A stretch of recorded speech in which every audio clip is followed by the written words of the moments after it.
The rhythmic beep of the heart monitor was the only sound in the sterile, white room. It was a sound I had come to know, a sound that meant I was still alive. From the darkness, from the deep, silent prison of my own mind, I could hear everything. Dr. Martins closed the medical file with a heavy sigh. The soft snap of the plastic binder echoed in the quiet. "I'm so sorry, Mr. Vale," he said, his voice laced with professional pity. "The board has reviewed all the scans. The damage is extensive. The chances of your wife waking from this coma are virtually zero. You should prepare yourself for the worst." I felt a phantom pressure on my hand. It was my husband, Richard, squeezing my fingers. I heard him let out a choked sob. "Thank you, doctor," he managed to say, his voice thick with a grief so convincing it could have fooled an angel. He was a masterful actor. I had been his most devoted audience for 5 long years. Can I have a moment alone with her?" he asked, his voice a perfect imitation of a heartbroken husband. "Of course, Dr. Martins replied softly. "Take all the time you need." The heavy door clicked shut, plunging the room into a deeper silence, broken only by the steady pulse of the machine beside my bed. The pressure on my hand vanished. I heard the scrape of a chair as Richard pulled it close. His breath was warm against my ear, a sensation that once brought me comfort, but now felt like the hiss of a snake. His voice, when it came, was no longer choked with sorrow. It was a low, triumphant whisper, dripping with a cruelty that sliced through the fog of my consciousness. "Finally," he breathed, the word a celebration. "Finally free." He laughed, a quiet, chilling sound. "Did you hear that? My love. 0 chance. That's what the good doctor said. 5 years of playing the devoted husband to Heavenwood's little saint. 5 years of pretending I cared about your endless charities and your bleeding heart. It's over." I screamed in my mind, a silent, desperate howl of rage and disbelief. "No, Richard, no." But my body remained still, a statue of flesh and bone, trapping me inside. "I'm going to sell the old Vance Timber properties first," he continued, his tone conversational, as if planning a vacation. "Then, I'll dissolve that ridiculous community foundation. All that money, wasted on stray dogs and after-school programs. It'll be much more useful in my pocket." In our pocket. Our. The question echoed in my silent mind. "Oh, yes," he chuckled, as if reading my thoughts.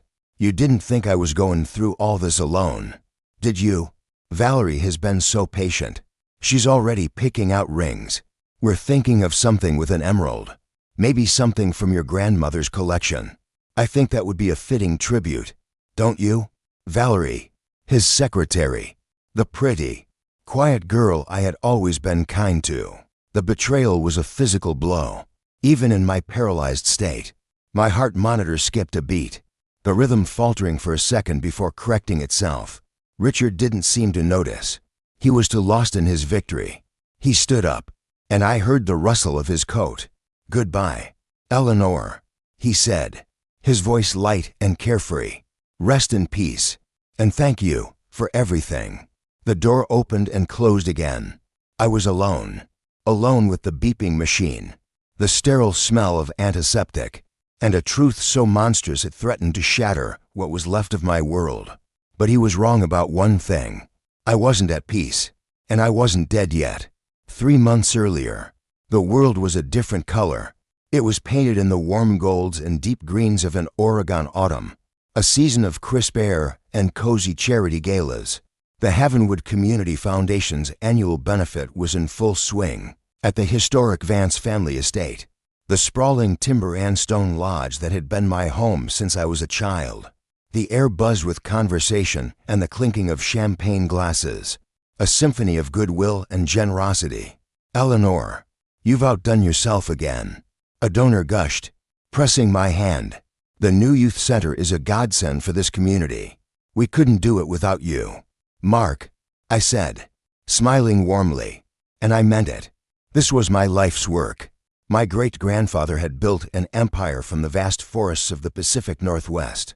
My father had expanded it, but I believed our family's greatest legacy wasn't the fortune we had amassed, but what we did with it. The foundation was my heart, my purpose. I glanced across the crowded ballroom, my eyes searching for one person, and then I saw him. Richard. He was standing by the grand fireplace, talking to the mayor, looking impossibly handsome in his tuxedo. He caught my eye and gave me a smile that made my heart flutter. Even after 5 years of marriage, he was my anchor, my partner in all things. When I had first met him, a charismatic accountant from a modest background, I was drawn to his sharp mind and what I thought was a shared passion for social justice. He seemed to understand my soul, my deep-seated need to give back. My mother, Catherine, appeared at my elbow, following my gaze. He certainly knows how to work a room, she commented. Her tone was neutral, but I knew my mother. There was always a subtle edge of skepticism when she spoke of Richard. He believes in the cause, Mom, I said, a familiar defensiveness creeping into my voice. I'm sure he does, dear, she said, patting my arm. He believes in everything you do. There was an unspoken, because you do it hanging in the air between us. She had never been hostile towards him, but she held a piece of herself back, observing him with a cool, watchful intelligence that I often found frustrating. She saw the world in shades of gray, while I always looked for the light. Later that evening, Richard found me on the terrace, overlooking the misty gardens. He wrapped his arms around me from behind, resting his chin on my shoulder. They love you, he murmured, his lips brushing against my ear. You're building a legacy here, Eleanor. We are, I corrected him, leaning back into his embrace. I couldn't do any of this without you. Managing the financial side of the foundation, it gives me the freedom to focus on the people, and I'm happy to do it, he said, kissing my temple. Seeing you happy is all the reward I need. We stood there for a long time, watching the autumn mist roll in from the forest. I felt a profound sense of peace. My life was perfect. I had a loving husband, a purpose that fulfilled me, and a community I was proud to serve. I trusted him completely. That was my mistake. A few weeks later, I was in my home office, buried under blueprints for our latest project, a state-of-the-art no-kill animal shelter, on the outskirts of town. Richard came in with 2 mugs of tea. You're going to burn yourself out, he said, setting a mug on my desk. It's just, I want it to be perfect, I said, gesturing to the plans. These animals deserve a safe, beautiful place. It will be, he assured me, his hand resting on my shoulder. But you need to delegate more. Let me handle the contractors, the permits, all the boring stuff. You're the visionary, the heart of the operation. Let me be the head. What would I do without you? I sighed, looking up at him. You'll never have to find out, he said, his smile warm and reassuring. He leaned down and kissed me. By the way, he added casually, I was looking over the foundation's primary accounts. I think we could streamline things, make the assets work more efficiently. It would just require me to have signatory authority. It would save you so much time. I didn't hesitate. Of course, that makes perfect sense. I'll call the lawyer in the morning. It was an act of complete trust, of partnership. To me, it was a logical step in our shared mission. To him, it was the opening of a vault. The night it happened was dark and stormy, the way October nights in Oregon often are.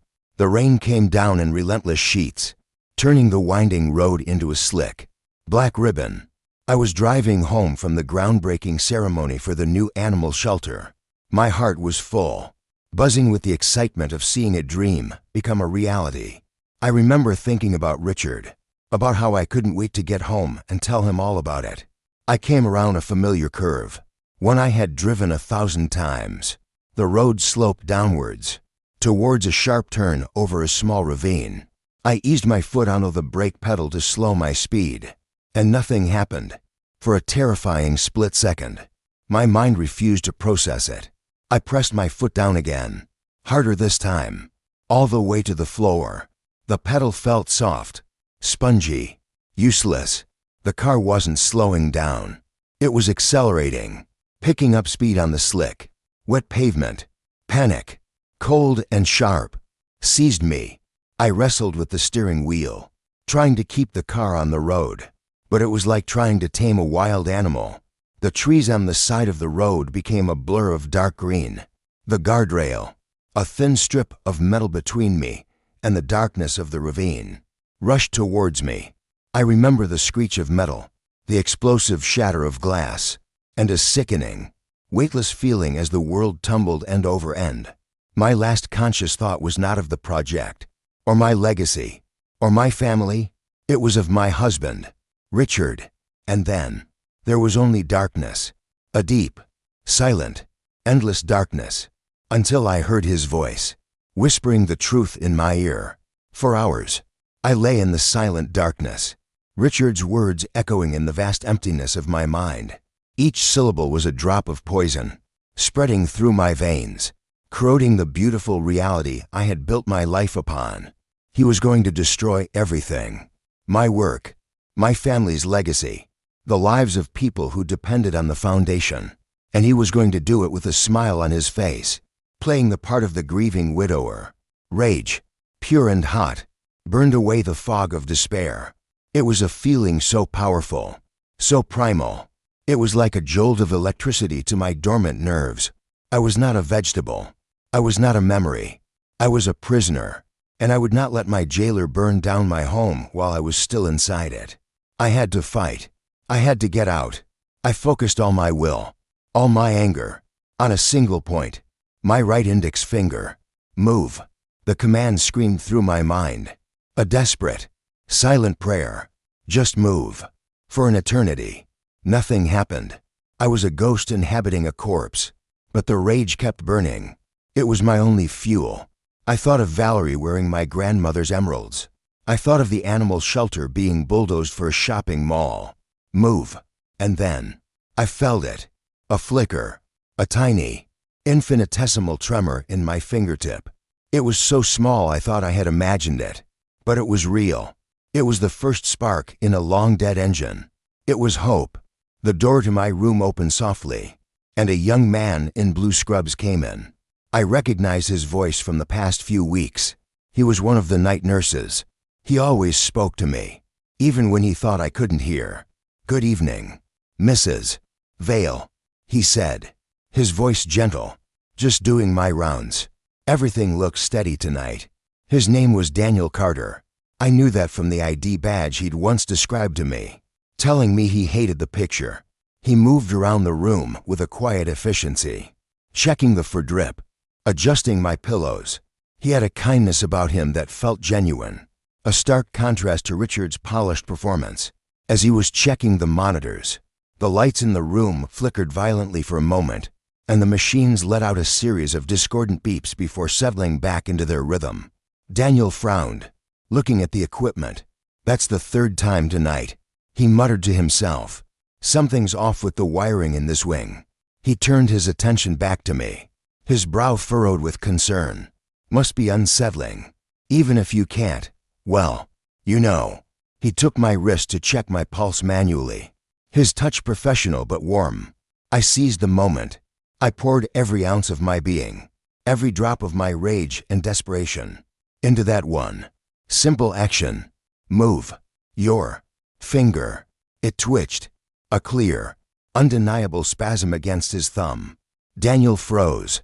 His fingers tightened slightly on my wrist. I could feel his own pulse quicken. He stared at my hand, his expression a mixture of shock and disbelief. "Did you just—" I did it again, harder this time, a deliberate press of my index finger against his skin. "Oh my God," he whispered, his eyes wide as they flew to my face. I focused on my eyelids. They felt impossibly heavy, like lead curtains, but the spark had become a flame. I strained, fighting against the dead weight of my own body. Slowly, agonizingly, my eyelids began to tremble. A sliver of light pierced the darkness. The blurry shape of Daniel's face came into focus, hovering above me. He was real. This was real. With a final, monumental effort, I opened my eyes. The world was a hazy, disorienting place. The fluorescent lights were blinding. But I could see him. I could see the astonishment on his face. My gaze, though weak and unfocused, was locked on his. "Doctor." Daniel's voice was a choked cry. He didn't move from my side, but his other hand fumbled for the emergency call button on the wall. "Get Dr. Martins to ICU. Room 237. Immediately. The patient is awake." Within minutes, the room was a whirlwind of motion and voices. Dr. Martins was there, his face a mask of disbelief. "Eleanor, can you hear me?" he asked, shining a small light into my eyes. I blinked against the glare. I tried to nod, but my neck muscles wouldn't obey. I managed a small groan instead. "Pupils are responsive," he murmured to the other nurses. This is extraordinary." He performed a series of basic neurological tests. "Can you squeeze my fingers?" I did. Weakly. "Can you wiggle your toes?" A faint movement stirred under the blanket. After 3 months, a sudden return of consciousness like this. It's unheard of. A true miracle. The word miracle sounded hollow. This wasn't a miracle. It was a declaration of war. "We need to inform her husband at once," Dr. Martins said, turning to another nurse. "He'll be overjoyed." Panic, cold and absolute, washed over me. No, not Richard. Anyone but Richard. If he found out, he would find a way to silence me. He would call it a relapse, a brief neurological flicker before the end. He would charm the doctors, convince them I was gone for good. I would be utterly, completely at his mercy. I gathered all the strength I had, the fire that had brought me back from the brink. "And no," I rasped. The sound was a dry, broken whisper, a stranger's voice coming from my own throat. Dr. Martins turned back to me, surprised. "What was that, Eleanor?" I tried again, looking directly at him, pleading with my eyes. "No, please," I whispered, the effort making my head spin. "Don't tell him." A confused silence fell over the room. The nurses exchanged puzzled glances. "Mrs. Vale," Dr. Martins said gently, "I don't understand. Your husband has been here every day. He's devastated. He has a right to know." Tears of frustration welled in my eyes, spilling down my temples. How could I make them understand? How could I explain the monster that hid behind my husband's handsome face? The words were trapped. My body was a cage, and the key was about to be handed to my executioner.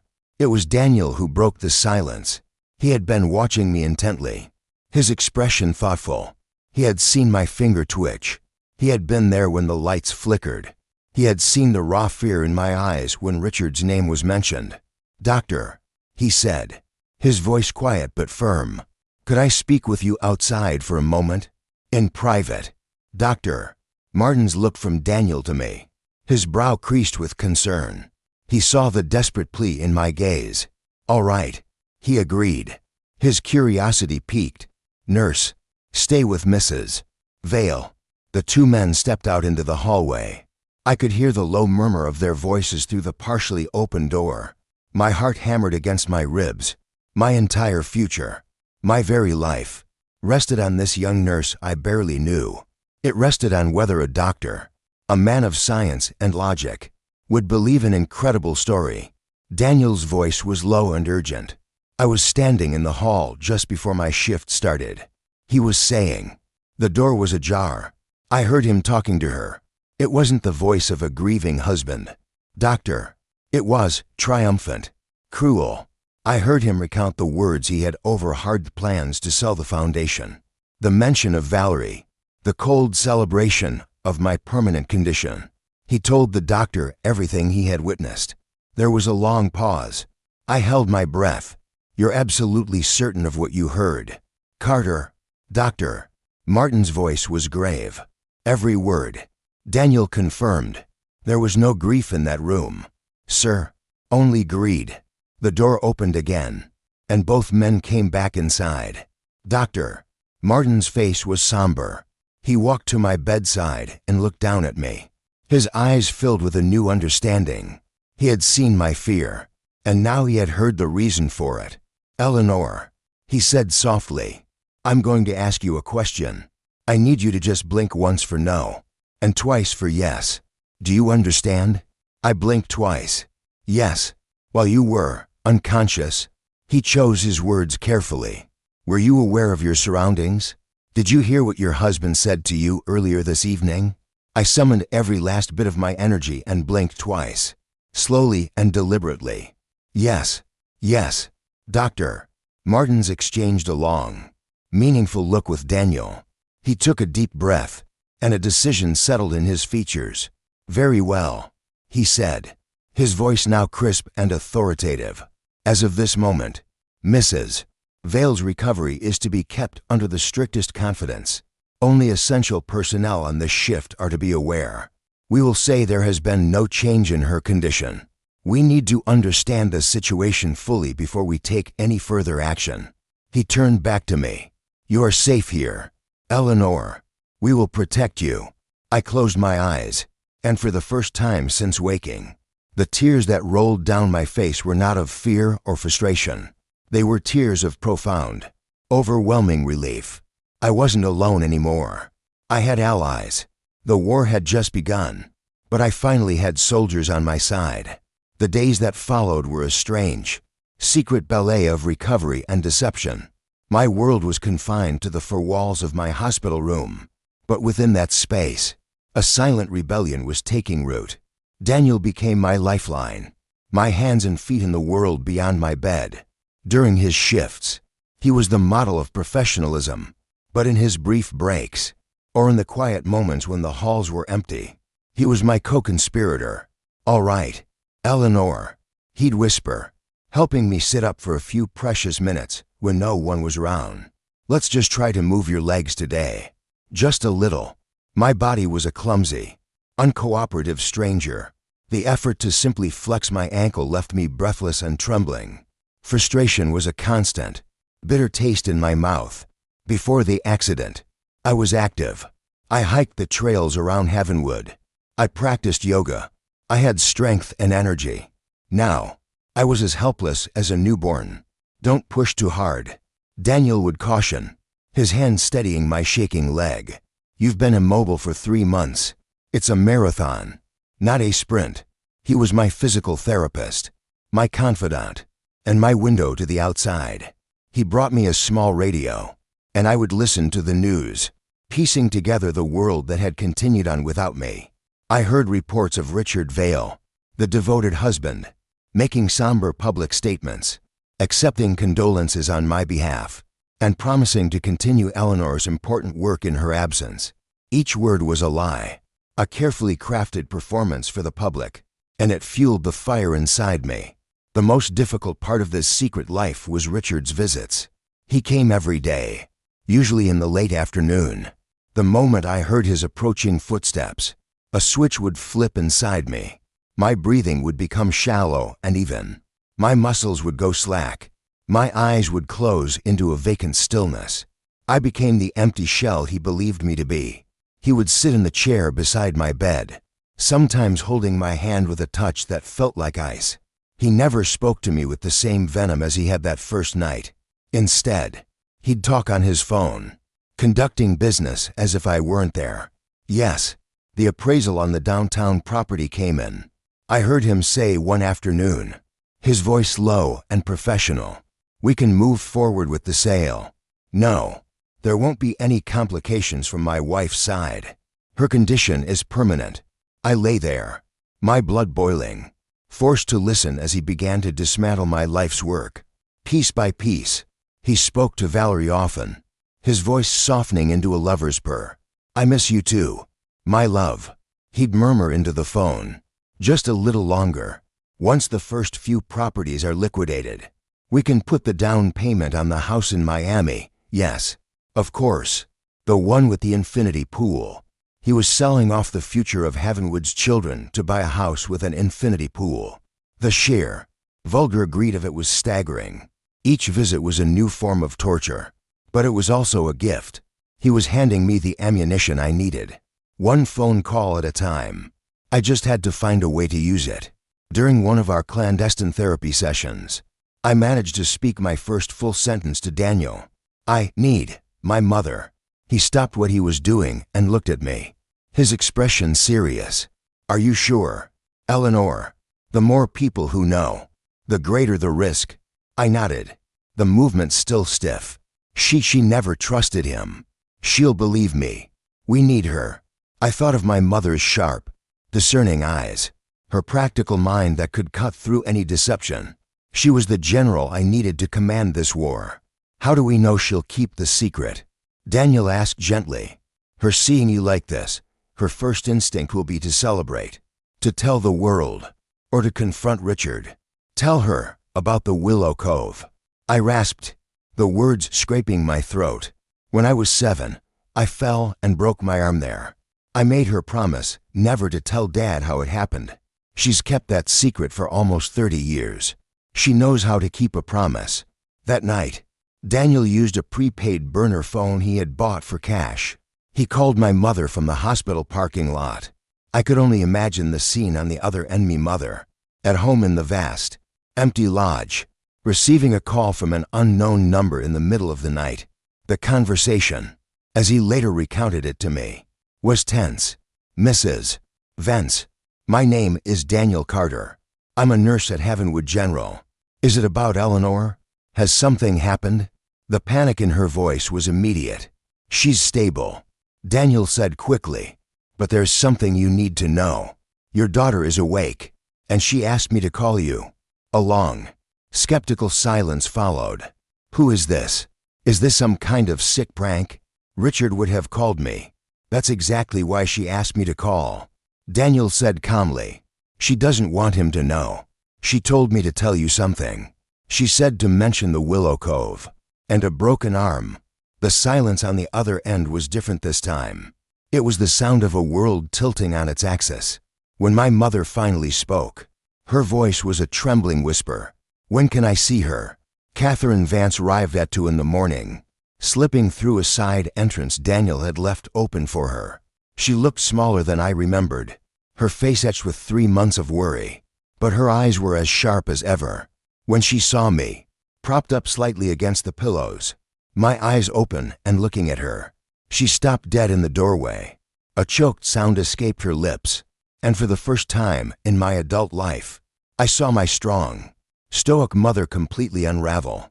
She rushed to my bedside, her hands hovering over me as if she was afraid I might be a mirage.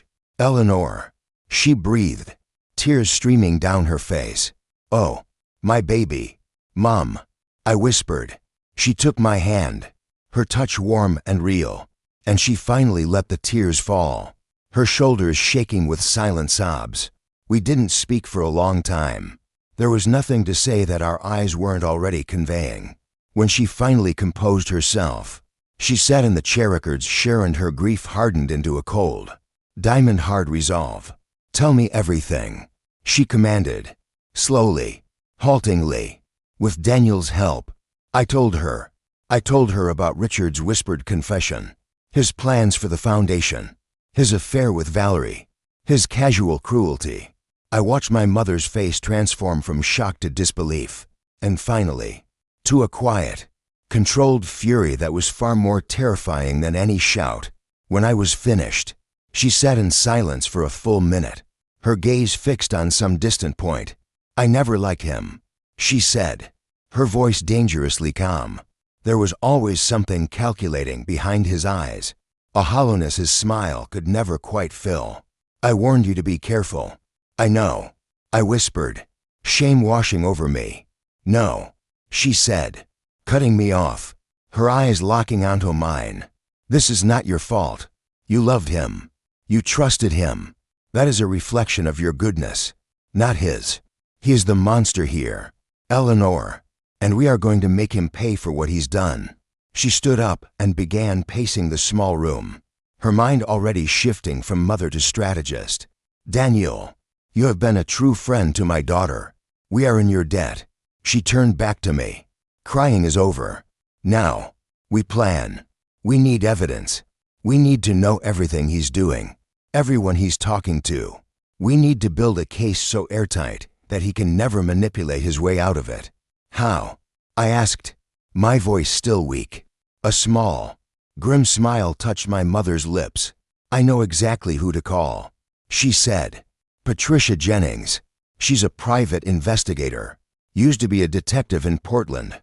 Specializes in high-stakes financial fraud and marital indiscretions. She's discreet. She's relentless. And she has a particular distaste for men who prey on good women." My mother pulled out her phone. "It's time to go on the offensive." Patricia Pat Jennings looked less like a detective and more like a librarian who had seen too much. She was a woman in her early 50s with short, sensible gray hair, sharp blue eyes that missed nothing, and an expression that suggested she had heard every lie a man could tell. When my mother brought her to my hospital room a few nights later, disguised as a visiting cousin, Pat assessed the situation with a quiet, unnerving competence. She didn't offer condolences or express shock at my story. She simply pulled a small notebook from her bag, sat down, and looked at me. "All right, Eleanor," she began, her voice a no-nonsense rasp. "Tell me everything Richard said. Every name, every property, every detail. Don't leave anything out." For the next hour, I recounted the poisonous words Richard had whispered, the phone calls I'd overheard, the plans to sell the youth center and the animal shelter. Pat took meticulous notes, her pen scratching methodically across the page. "Valerie Shaw," she said, tapping her pen on the name. "His secretary. That's the first thread to pull." Pat's investigation began the very next day. She was a ghost, moving through the periphery of Richard's new life. Her first stop was the accounting firm Richard had established after our marriage, an office located in a building owned by my family, a fact that now made my stomach turn. Posing as a wealthy retiree looking for a new financial advisor, Pat made an appointment. "Mr. Vale has an impeccable reputation," Valerie Shaw told her from behind the reception desk. Valerie was exactly as I remembered her young, stylish, with an air of professional deference that I now knew was a complete sham.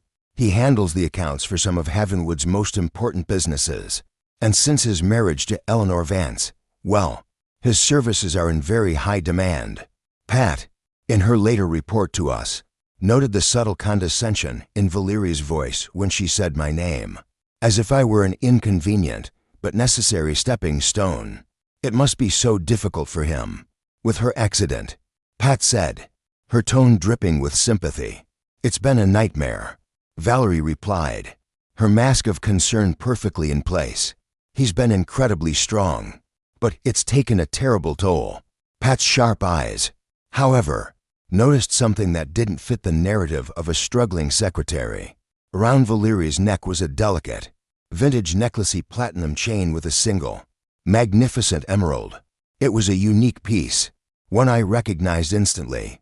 It was my grandmother's, the one Richard had promised to buy for his new love. Seeing the photograph Pat later showed me was like a physical blow. The proof was no longer just in his words. It was hanging around his mistress's neck. That afternoon, Pat followed Valerie after work. The young secretary didn't drive back to a modest apartment, as one might expect on her salary. Instead, she drove to a brand new luxury condo building on the waterfront, a place where units started at well over $1 million. 15 minutes later, Richard's car pulled into the same underground garage. Pat, parked across the street, captured it all with a long lens camera. Photos of them entering the elevator together, his arm wrapped possessively round her waist. Photos of them later, visible through the floor-to-ceiling windows of a penthouse apartment, sharing a bottle of wine, their bodies moving with an easy intimacy that spoke of a long-established relationship. "Bingo," Pat had muttered to my mother over the phone that night. "Now let's see where the money for this love nest is coming from." Her financial investigation was even more damning. Pat, with my mother's authorization and the help of a discreet forensic accountant, gained access to the foundation's records. What they found was a pattern of sophisticated deception. For over a year, Richard had been siphoning funds. It wasn't large, obvious thefts. It was 1,000 small cuts, inflated invoices from shell companies he controlled, consulting fees paid to non-existent experts, small but steady transfers to offshore accounts. It was the work of a patient, meticulous predator. He had been stealing from the children and animals he pretended to champion. Long before my accident, the accident hadn't been the catalyst for his greed. It had merely been an opportunity to accelerate it. While Pat was uncovering the truth, my secret physical therapy continued. Daniel arranged for a trusted physical therapist, a friend of his named Maria, to come in during the graveyard shift, disguised as a cleaning crew member. "Okay, Eleanor," Maria would say, her voice a firm but encouraging whisper. "Let's try standing today. Just for 5 seconds. I've got you." Leaning on her and Daniel, I managed to get my feet onto the floor. My legs trembled like leaves in a storm. The weakness was profound, humiliating, but standing there, unsteady as I was, felt like a monumental victory. Every day, I grew a little stronger. I could sit up on my own. I could hold a cup. My voice, though still hoarse, was becoming clearer. The deception was getting harder. It took immense control to lie perfectly still, to feign a slack-jawed emptiness. When Richard was in the room, knowing I could now stand on my own defeat, the real challenge was my mind. The nights were the worst. I would lie in the darkness, the beeping of the monitor a constant reminder of my vulnerability. I replayed every moment of my marriage, searching for the signs I had missed. His charm now seemed like manipulation. His support felt like a strategy. His love, a performance. Had any of it been real? The question haunted me. "You can't torture yourself like this," my mother said one night, seeing the anguish on my face. "Con artists are experts at mirroring what you wanted to see. You wanted a partner who shared your passion, so he became that person. It's a testament to his evil, not to your foolishness." Her words were a comfort, a shield against the self-doubt that threatened to consume me. She was right. This wasn't the time for regret. It was the time for justice. The midpoint of our plan, the moment the tide would truly turn, came from a simple idea. "He's getting cocky," Pat said during one of our secret meetings. "He feels safe in that room. He thinks it's his private confessional. We need to record him." Daniel, ever resourceful, acquired a tiny, high-fidelity recording device, no bigger than a button. It was the kind of thing journalists used for covert interviews. The next day, during his rounds, he expertly concealed it behind the headboard of my bed, hidden in the folds of the institutional fabric. The microphone was positioned perfectly. All we had to do was wait. We didn't have to wait long. Richard arrived that afternoon, looking particularly pleased with himself. He was carrying a sleek leather briefcase. After a perfunctory, cold kiss on my forehead, he sat down and began talking into his phone, assuming I was nothing more than furniture. "Everything is proceeding perfectly," he said, his voice brimming with satisfaction. "I have the final sales agreements right here. The youth center and the animal shelter properties are being sold to a development group from out of state. They're paying cash, no questions asked." I lay perfectly still, my heart pounding a frantic rhythm against my ribs. The tiny device behind my head was capturing every word. "The board of the foundation?" He scoffed in response to a question from the person on the other end. "They're a bunch of sentimental old fools." I presented it as a necessary restructuring, told them we were selling the high-maintenance physical assets to create a more robust endowment for future projects. They bought it hook, line, and sinker. They even praised me for my financial acumen during this difficult time. He let out a soft, self-congratulatory laugh. "The transfer of funds will be complete by the end of the month. By then, my dear Valerie and I will be long gone." He hung up the phone and started humming to himself, a cheerful, tuneless sound. He opened his briefcase and pulled out a sheaf of papers. "Well, my darling vegetable," he said, his voice dripping with condescending sweetness, "I should thank you. You've made me a very, very wealthy man. Your legacy of kindness has funded a lifetime of luxury for me. It's a beautiful irony. Isn't it? He leaned in close, his cologne filling my senses. I'll be sure to send a postcard from Miami. He stayed for another 20 minutes, making more calls, finalizing the destruction of everything I held dear. When he finally left, Daniel slipped into the room almost immediately, his face pale with anticipation. He carefully retrieved the recorder. We listened to the playback that night with my mother and Pat. Hearing Richard's voice, so clear and so damning, was both sickening and exhilarating. Every boast, every lie, every cold-hearted plan was now captured, a digital ghost that would come back to haunt him. Pat nodded slowly, a grim smile on her face. We've got him on fraud, she said. This is enough to freeze his assets and put him away for a very long time. She paused, her sharp gaze meeting mine. But listening to him, there's a level of coldness here that goes beyond greed.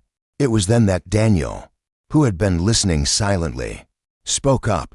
His brow was furrowed, his expression deeply troubled. There's something else, he said slowly. Something I overheard a while ago, right after Eleanor was admitted. I didn't think much of it at the time. But now, what is it? Daniel, my mother asked, leaning forward. It was late at night. Daniel began, his voice low. Richard was in the hallway on his phone. He sounded angry. I heard him say, I paid you to make sure the job was done right. It was supposed to be a clean mechanical failure. No questions asked. Why are the police even looking at the car? A profound, icy silence filled the hospital room. The beeping of the monitor seemed to grow louder, each pulse a hammer blow against the stillness. My mother stared at Daniel, her face ashen. Pat's expression had gone from grim satisfaction to sharp, chilling alarm. He said that? Pat asked, her voice barely a whisper. And then he said. Daniel continued, his own voice trembling slightly as he recalled the memory. Don't call me again. We never spoke. You got your money. Now disappear. The implications of those words hung in the air, heavy and suffocating. This wasn't just about money. It wasn't just about an affair. My accident, the slick road, the brake pedal that wouldn't respond. It wasn't an accident at all.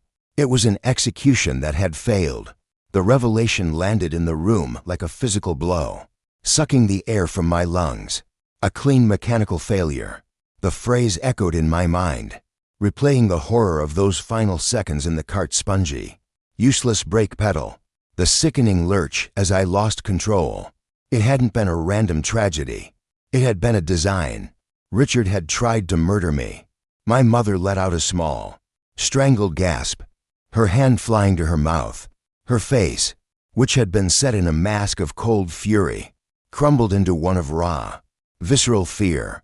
He tried to kill you, she whispered, the words barely audible. That monster, he tried to kill you. Pat Jennings was already in motion. The professional investigator took over, her voice sharp and focused, cutting through the emotional chaos. Daniel, are you absolutely certain about those words? Mechanical failure? Positive, Daniel said, his own face pale. I remember it distinctly because it sounded so technical, so detached. Not how you'd expect a worried husband to talk about a car crash.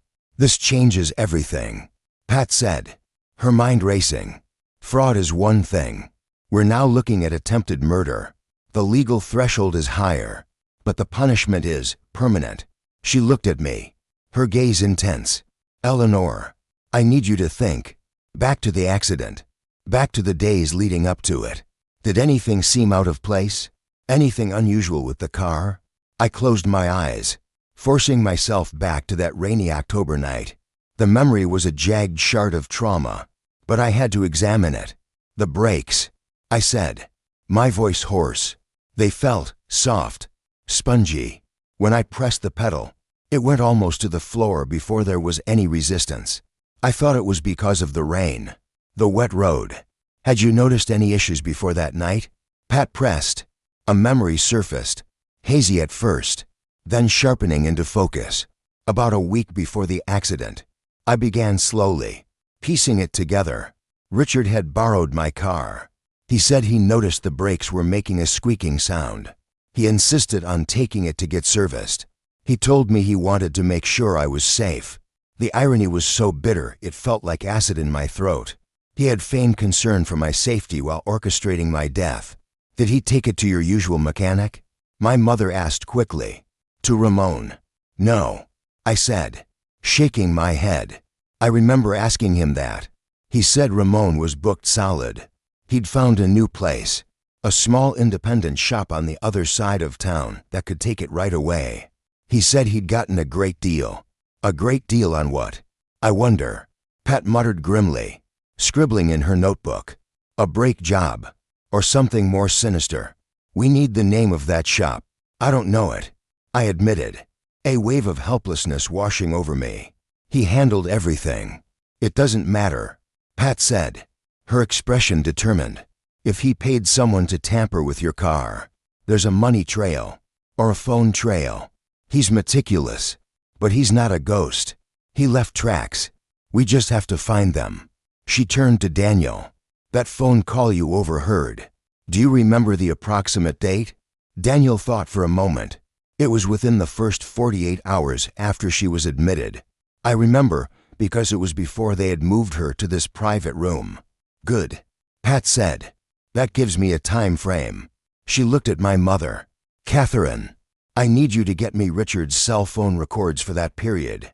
You're still his mother-in-law, and with Eleanor incapacitated, you might be able to request them through your family lawyer, citing emergency circumstances. I'll have them by morning, my mother said without hesitation, her fear now solidifying back into icy resolve.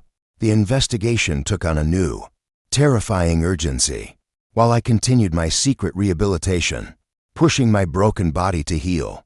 Pat Jennings waged a silent war on my behalf. She was a master of her craft. Within a day, she had Richard's phone records. They showed a flurry of calls in the week before my accident, and one specific call the night Daniel had overheard him. The calls were all to the same unregistered, prepaid number, a dead end. But Pat was undeterred. Criminals love burner phones, she explained to us. But they get lazy. They almost always use them in the same locations.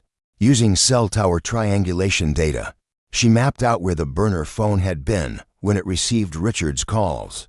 The locations formed a tight cluster around a single address, a gritty, industrial area on the outskirts of Havenwood, home to a row of rundown auto body shops. Posing as a driver with a malfunctioning car, Pat visited each one. In the third shop, a dingy garage called Vargas Automotive, she hit pay dirt. The owner, a man named Luis Vargas, had a rap sheet for insurance fraud and vehicle theft. And when Pat, under a clever pretext, showed him a picture of Richard, she saw a flicker of recognition in the man's shifty eyes before he denied ever seeing him. He's our guy, Pat told us that night, but he won't talk unless he's properly motivated. The police need to be involved now. We've taken this as far as we can privately. My mother agreed. The next day, she met with the chief of police, a man who had been a friend of my father's for decades. She laid out the entire story: the fraud, the affair, and the terrifying suspicion of attempted murder. The chief listened, his expression growing more grave with every word. The evidence was still circumstantial, but it was compelling enough. He assigned his best detective, a sharp, seasoned investigator named Carlos Mendoza, to the case. Detective Mendoza came to the hospital. He was a quiet, observant man whose calm demeanor belied a piercing intelligence. He spoke with Dr. Martins and Daniel, verifying their stories. Then, he spoke with me. Mrs. Vale, he said, his voice gentle but firm. I understand this is incredibly difficult, but I need to ask you to confirm what you've told your mother and Ms. Jennings, the events of the accident, your husband's behavior. I told him everything, my voice steadier now, stronger. As I spoke, I watched his face. He wasn't just listening to my words. He was reading me, gauging my credibility. When I finished, he nodded slowly. We are impounding your vehicle from the police lot, he informed me. Our forensic team will examine the brake system from top to bottom. If it was tampered with, they will find it." He paused. "We also have Luis Vargas under surveillance. We're going to bring him in for questioning. A man with his record, facing a potential accessory to murder charge. People like that tend to value their own freedom above any loyalty." The weight of the official investigation felt both terrifying and relieving. The secret was no longer just mine. My mother's, Daniel's, and Pat's. It was now in the hands of the law. The stakes were higher than ever. Meanwhile, Richard remained blissfully unaware, continuing to orchestrate the final stages of his grand plan. The sales of the foundation properties were set to close at the end of the week. He was getting sloppier, more arrogant. He brought Valerie to the hospital. I knew they were coming because Daniel, who had seen them in the parking lot, had rushed in to warn me. "They're on their way up," he whispered, his eyes wide with alarm. "Eleanor, are you ready for this?" I took a deep breath, steeling myself. "I'm ready." I slipped back into my coma-like state just as the door opened. Richard walked in, followed by Valerie. She was wearing a new designer dress and carrying a handbag that cost more than a year's salary for one of my foundation employees. And around her neck, blazing like a mark of guilt, was my grandmother's emerald. "So, this is the place," Valerie said, her voice a mixture of morbid curiosity and disdain. She looked around the room, her gaze sweeping over me as if I were a piece of medical equipment. "It's dreary. It's temporary," Richard said, putting his arm around her. "Think of it as the final hurdle before our new life begins." He walked over to my bed and looked down at my still face. "Doesn't look like much now, does she?" he said to Valerie with a cruel smirk. "It's hard to believe this little thing was the key to everything we've ever wanted." Valerie approached the bed cautiously. "Are you sure she can't hear us?" she asked, a flicker of unease in her eyes. "The doctors were very clear," Richard said dismissively. "Massive, irreversible brain damage. She's a body without a mind. She's not in there anymore." He was wrong. I was in here. I was listening to every word, feeling every ounce of their contempt, and I was moments away from showing them just how wrong they were. The final act was about to begin. Outside the door, I knew, my mother and Detective Mendoza were waiting, listening to a live feed from the recording device, which was still active. This was the moment we had been planning for. This was the trap. Valerie leaned closer to the bed, a morbid fascination on her face. "It's just creepy," she said, her voice a low whisper. "Lying here, day after day. What a waste." "Don't think of it as a waste," Richard said, his tone oozing with false magnanimity. "Think of it as her final, and most significant, charitable act, a grand donation to the Richard Vale and Valerie Shaw Happiness Fund." He laughed, and Valerie joined in, a high-pitched, tinny sound that grated on my nerves. He walked over to the window, gazing out at the heavenward skyline. "The contracts are all signed," he announced, turning back to her with a triumphant smile. "The money from the sales of the youth center and the animal shelter will be wired to our offshore account tomorrow morning. By Friday, we'll be on a plane."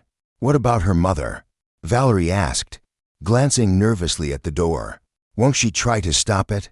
"Catherine," Richard scoffed. "She's sharp. I'll give her that. But she's grieving.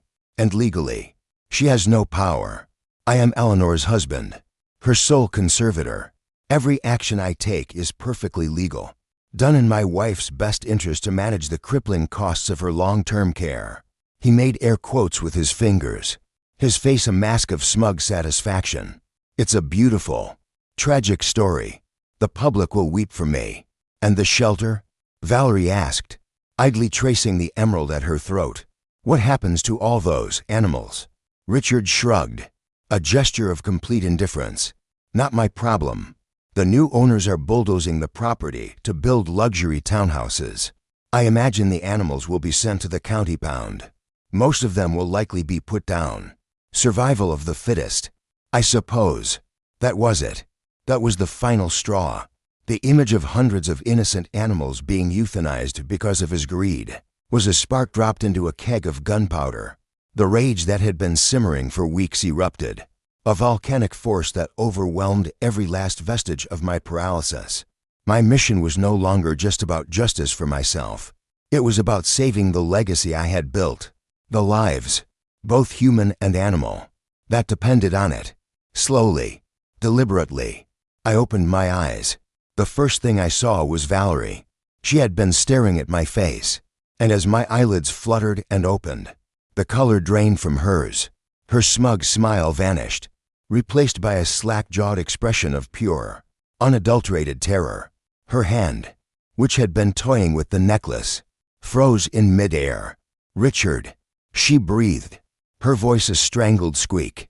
She took a clumsy step back, stumbling into a medical cart, sending a few plastic containers clattering to the floor. "What is it?" Richard asked, annoyed by the interruption. He turned from the window. "Valerie, what's wrong with you?" He followed her terrified gaze to the bed. To me. His smile froze on his lips. His eyes widened in disbelief, then horror, as he saw my eyes, open and aware, staring directly at him. For a long second, the only sound in the room was the steady, rhythmic beep of my heart monitor. Then, with a strength I didn't know I possessed, I pushed myself up, my arms shaking, until I was sitting upright in the bed. "Hello, Richard," I said. My voice was raspy from disuse, but it was clear, firm, and filled with a cold fury that made the air in the room crackle. "Enjoying the view?" Richard stared, speechless. He looked as if he had seen a ghost. His handsome face, usually a mask of charming composure, was now a canvas of shock and panic. He took a step back, his mouth opening and closing like a fish, but no sound came out. "And you, Valerie," I said, turning my gaze to the trembling woman cowering by the wall. "That's a beautiful necklace. My grandmother would be so pleased to know it's being worn by someone who truly appreciates its value."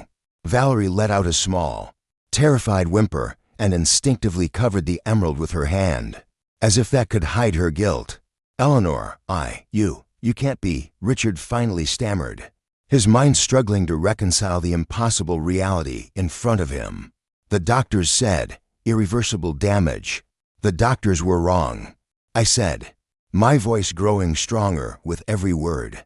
"Or perhaps they just underestimated my will to live, especially when I had so much to live for. I've been awake for weeks, Richard. I've been listening to everything." The full weight of my words slammed into him. His face went from shock to a dawning, sickening understanding. He glanced wildly around the room, at the monitors, at the headboard, his mind racing, searching for an explanation, an escape. He knew he was trapped. "I heard you celebrate my death," I continued, my voice unwavering. "I heard you plan to sell off every piece of my life's work to fund a new life with your mistress. I heard you joke about letting homeless animals be killed to build your tacky townhouses." At that exact moment, the door to the room swung open. My mother walked in first, her face a mask of righteous fury. She was followed by Detective Mendoza and two uniformed police officers. Richard's head snapped towards the door, his eyes wide with cornered animal panic. He saw my mother. He saw the detective. He saw the uniforms, and any last shred of his composure shattered.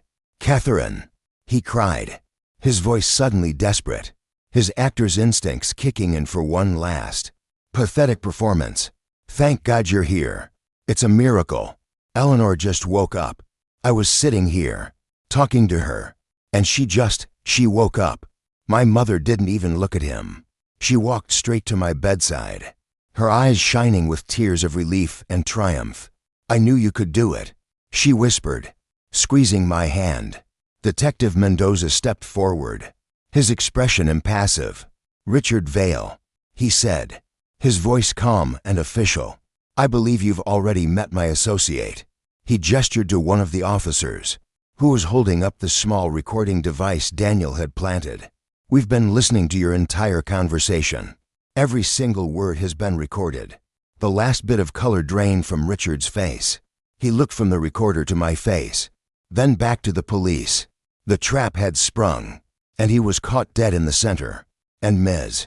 Shaw, Mendoza said, turning his attention to Valerie, who seemed to be trying to merge with the wall. That's a lovely necklace.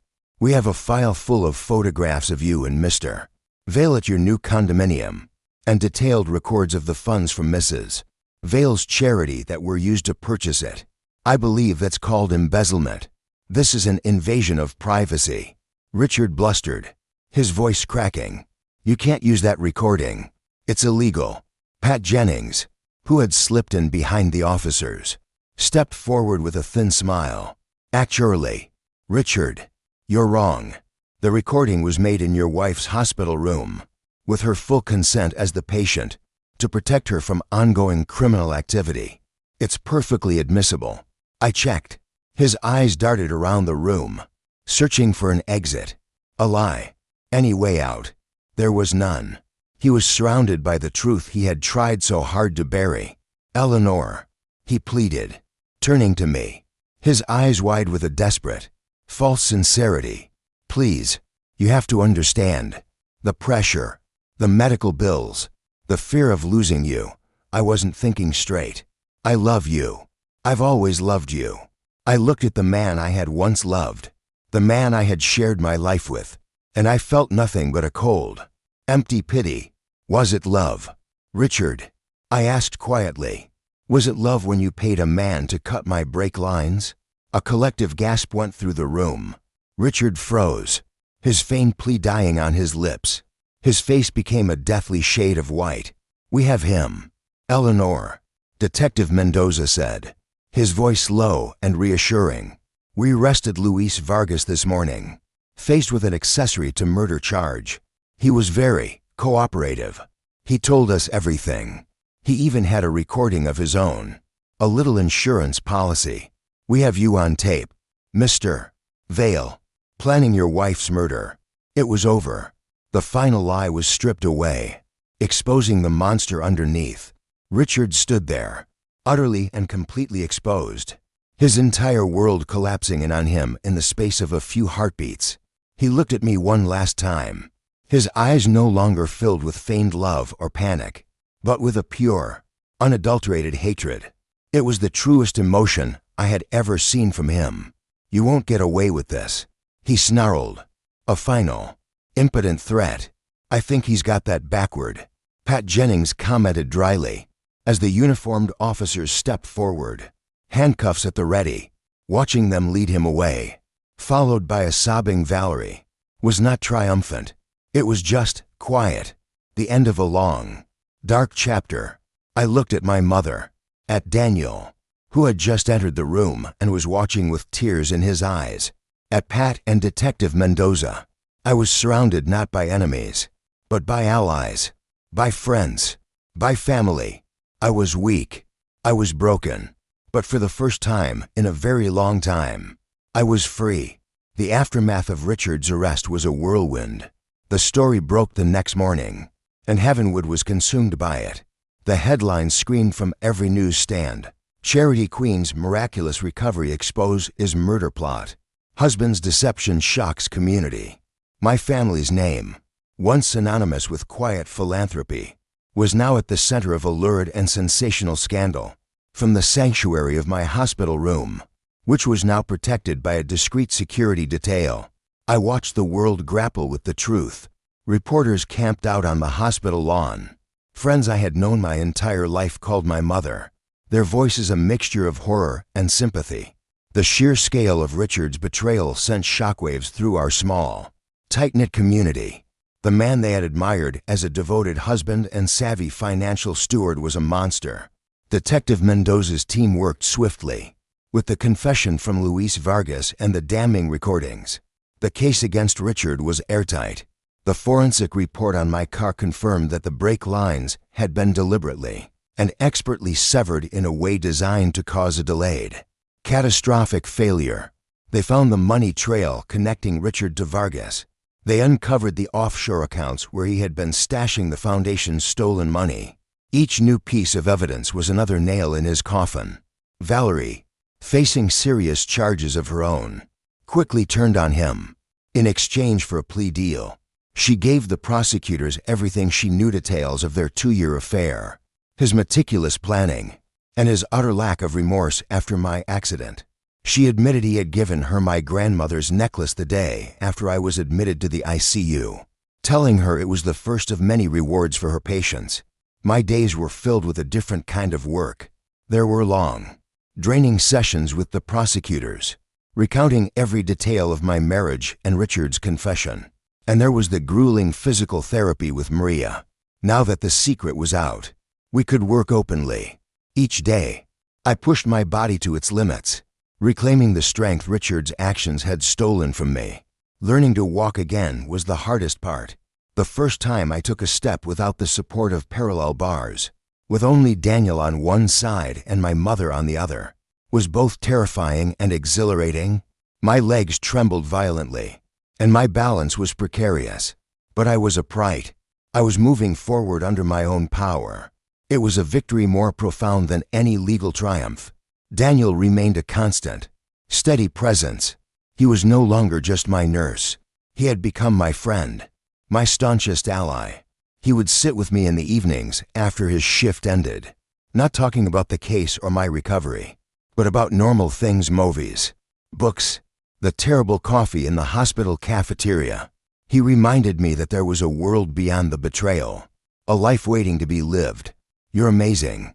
You know that," he said one evening, as I was slowly, painstakingly walking the length of the hospital corridor. "I feel like a toddler," I grumbled, concentrating on placing one foot in front of the other. "No," he said, his voice serious. "Most people, after going through what you have, would crumble. But you fought back from the inside out. You're the strongest person I've ever met." Eleanor. His words, simple and sincere, touched a part of my heart I thought had been permanently scarred. I realized that while Richard had shown me the depths of human deceit, Daniel, my mother, Pat, and even the gruff Detective Mendoza had shown me the heights of loyalty, kindness, and integrity. My trust in one person had been shattered, but my faith in people was, surprisingly, beginning to heal. The legal proceedings moved forward. The lawyers my mother hired began the process of annulling my marriage to Richard, on the grounds of fraud, a swift and clean severing of our legal ties. They worked to freeze and reclaim every stolen dollar. The sales of the foundation's properties were immediately halted, the fraudulent contracts voided. The youth center and the animal shelter were safe. A few weeks after my discharge from the hospital, I decided it was time to face the world. The foundation had scheduled an emergency press conference. My lawyers and my mother advised against it, worried it would be too stressful, too overwhelming. But I knew I had to do it. I couldn't let Richard's actions be the final word on my family's legacy. I had to reclaim the narrative. I stood at a podium in the main hall of the foundation's headquarters, the same room where Richard had charmed donors and accepted accolades on my behalf. The room was packed with reporters and television cameras, their lenses like 100 unblinking eyes. My mother stood to my right, Daniel just behind me, a quiet pillar of support. My legs were a little unsteady, and I gripped the sides of the podium for balance. But my voice, when I spoke, was strong.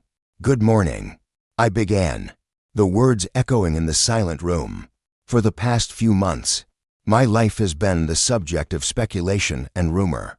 Today, I want to speak for myself." I told them the truth, not the salacious, tabloid details, but the core of the story. I spoke of the importance of the foundation's work, of the trust that had been violated, and of the community's incredible resilience. I didn't speak Richard's name. I referred to him only as the man who betrayed my trust. I refused to give him the power of being named.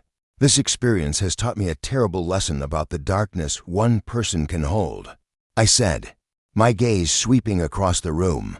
But it has also taught me a beautiful lesson about the light that many people can create together.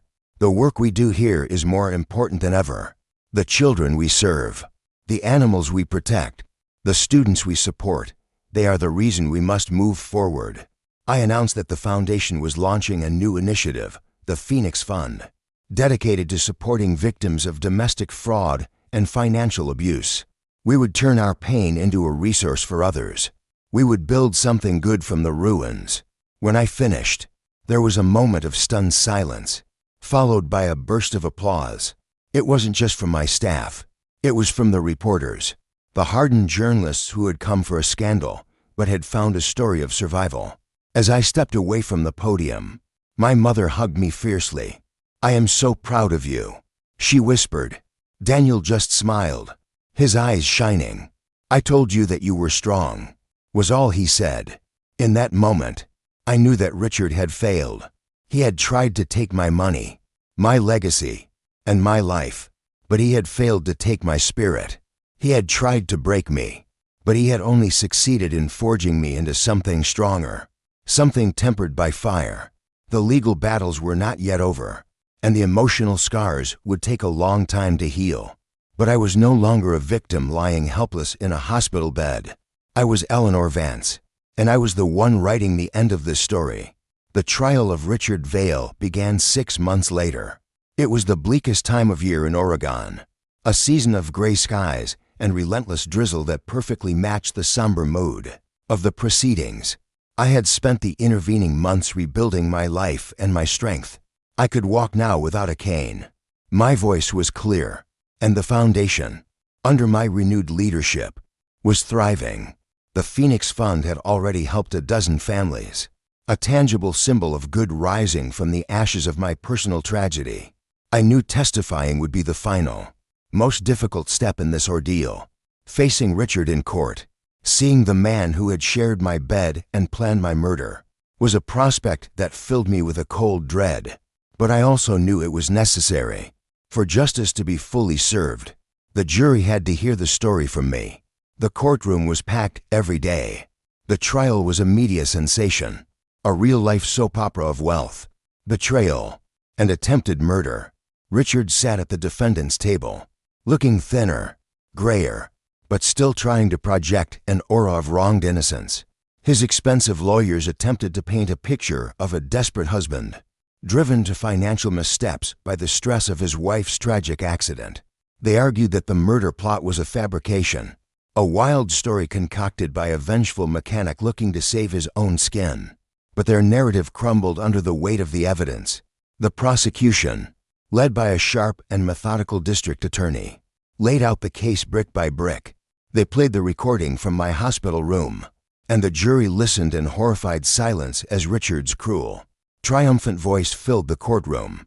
They played the recording Luis Vargas had made, the one where Richard coldly discussed my accidental death as a business transaction. When it was my turn to take the stand, a hush fell over the room. I walked steadily to the witness box, my gaze fixed forward, refusing to look at Richard. I could feel his eyes on me, a desperate, hateful stare, but I would not give him the satisfaction of meeting it. For hours, I answered the prosecutor's questions. I spoke of our marriage, of the trust I had placed in him, and of the moment I woke up from the darkness to hear his true voice. I spoke calmly, factually, keeping my emotions in check. My testimony wasn't for sympathy. It was for the truth. The cross-examination was brutal. Richard's lead attorney tried to twist my words, to paint me as a confused, unreliable witness, her memory damaged by the trauma of the accident. He tried to suggest that I had misinterpreted my husband's words, that I had been hallucinating. "Mrs. Vale," he said, his voice dripping with condescending pity, "isn't it possible that in your disoriented state, you imagine these conversations? That the trauma of your accident caused you to create a narrative of betrayal?" I finally turned and looked directly at Richard. He flinched, his gaze dropping to the table. Then I turned back to the lawyer. "No," I said, my voice ringing with absolute certainty. "There are some things a woman can't misinterpret. The sound of her husband celebrating her impending death is one of them. The feel of her grandmother's emerald necklace on another woman's throat is another." I met the lawyer's gaze. I wasn't hallucinating. I was a witness. The jury was out for less than 3 hours. When they filed back in, their faces were grim and set. The foreman stood and read the verdict. On the charge of attempted murder, we the jury find the defendant, Richard Vale, guilty. A gasp went through the courtroom. On all counts of felony fraud, we find the defendant guilty. I closed my eyes, a long, shuddering breath escaping my lips. My mother, sitting in the front row, reached over and gripped my hand. Daniel, who had taken a day off to be there, sat on my other side, his presence a silent comfort. It was over. Richard showed no emotion as the verdict was read. He simply stared ahead, his face a blank mask. But as they led him away in handcuffs, his eyes found mine one last time. They were filled with a bottomless, chilling emptiness. He was a man without a soul. A month later, at the sentencing, the judge called Richard's actions a chilling display of greed and moral depravity. He was sentenced to life in prison, with no possibility of parole for 30 years. Valerie Shaw, for her role, received a lesser sentence of 5 years for fraud and embezzlement. After the sentencing, my mother and I drove to the coast. We stood on a cliff overlooking the turbulent Pacific Ocean, the wind whipping our hair, the salty spray cool on our faces. The sky was a vast, open gray, but for the first time in a long time, it didn't feel oppressive. It felt cleansing. It's really over, my mother said, her voice filled with a quiet, profound relief. Yes, I said, watching the waves crash against the rocks below. It is. We didn't talk about Richard. We didn't need to. He was a ghost, a closed chapter. Instead, we talked about the future, about the new wing of the youth center, about a scholarship program the foundation was launching. We talked about life moving forward. In the months that followed, a new, quieter normal settled in. The media frenzy died down. The name Vance began to once again be associated with community and hope, not scandal. My friendship with Daniel deepened. He had been my guardian and my ally in the darkest of times, and in the light of my new life, he became my closest confidant. We would take long walks in the forests around Heavenwood, the same forests my family had built its fortune on. But for me, they were no longer about business. They were about healing. One crisp autumn afternoon, exactly a year after my accident, Daniel and I stood on the grounds of the new animal shelter. It was finally complete. A beautiful, light-filled sanctuary for the animals I had fought so hard to protect. Dogs barked happily in the spacious runs, and cats sunbathed in enclosed patios. It was a place of joy and new beginnings. You did it, Eleanor, Daniel said, smiling as he watched a group of children excitedly playing with a litter of puppies. We did it, I corrected him. Smiling back, he turned to me, his expression gentle. Are you happy? I thought about the question. I thought about the scars, the ones on my body and the deeper ones on my heart. I thought about the trust I had lost and the wisdom I had gained. Richard had taken so much from me, but in the end, he had given me an unexpected gift, a profound appreciation for the truth, for genuine kindness, and for my own resilience. The pain was real, and the memory of the betrayal would never completely fade, but it no longer defined me. Yes, I said, and I was surprised by how true it felt. I have a lot to be thankful for. I'm not the person I was a year ago. I'm stronger. I'm wiser. I looked at the shelter, at the tangible proof that good could triumph over evil. And I'm not afraid anymore. The wind rustled the leaves of the tall Oregon pines, and the sun broke through the clouds, casting a warm, golden light over everything. I had walked through the darkest of valleys, but I had emerged on the other side. My future was an unwritten page, and for the first time in a very long time, I was ready to write it.